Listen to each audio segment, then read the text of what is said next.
Keep an eye on your home from your phone with a Sky Protect indoor camera.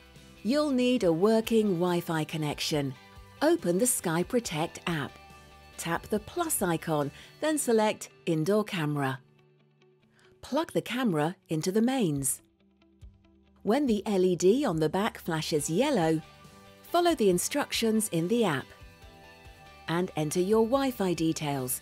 You can find these on the back of your router.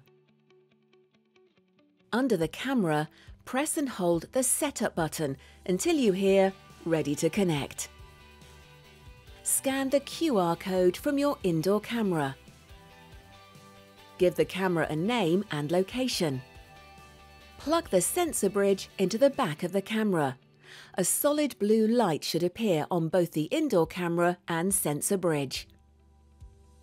Position your camera in the room you'd like to monitor, rotating and tilting it as needed.